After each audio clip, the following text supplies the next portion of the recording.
Hello student, welcome to lesson planner channel. তো চলো আজকে আমরা কোষ এবং ইউনিট 2 এর জীবনের প্রভাবনাতার চ্যাপ্টারে কোষ এবং কোষ বিভাজন আর কোষ চক্র এই জায়গা থেকে কিছু শর্ট কোশ্চেন আমরা একটু দেখি। তো কোষ চক্রে এস দশা গুরুত্বপূর্ণ ঘটনা কি? এটা হবে হচ্ছে ডিএনএ প্রতিলিপিকরণ। এটা খুবই গুরুত্বপূর্ণ, কারণ এস দশায় একমাত্র ডিএনএ দ্বিতন্ত্রীকরণ বা ডিএনএ প্রতিলিপিকরণ হয় এস দশাতেই। তাহলে আমরা কোষ চক্রে কোন দশায় কি কি ঘটনা ঘটে সেগুলো একটু জেনে রাখবো। তারপর হচ্ছে ক্যারিওকাইনেসিসের কোন দশায় ক্রোমোসোম গুলি বেমতন্তুর বিষুব অঞ্চল বরাবর সজ্জিত থাকে? এটা হচ্ছে মেটাফেজ দশা।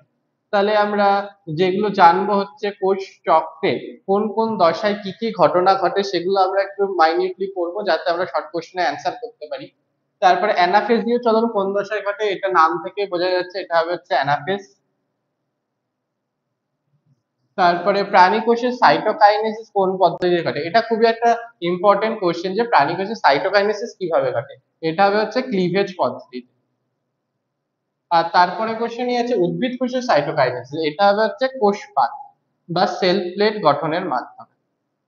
তাহলে এই ছোট ছোট কোশ্চেন গুলো আমরা মাইনিউটলি ফলো করবো যাতে পড়ার সময় যাতে শর্ট কোশ্চেনে অ্যান্সার করতে আমাদের সুবিধা হয়। তারপরে মিওসিস কোষ বিভাজনের কোন দশায় ক্রসিং ওভার ঘটে?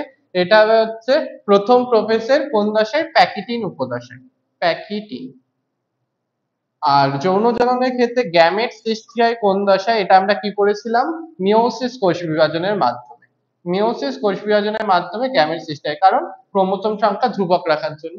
তো এই রকমের শর্ট কোশ্চেন আমরা পড়ার সময় খেয়াল করব যাতে আমাদের পরীক্ষায় অ্যান্সার করতে সুবিধা হয়। Thank you.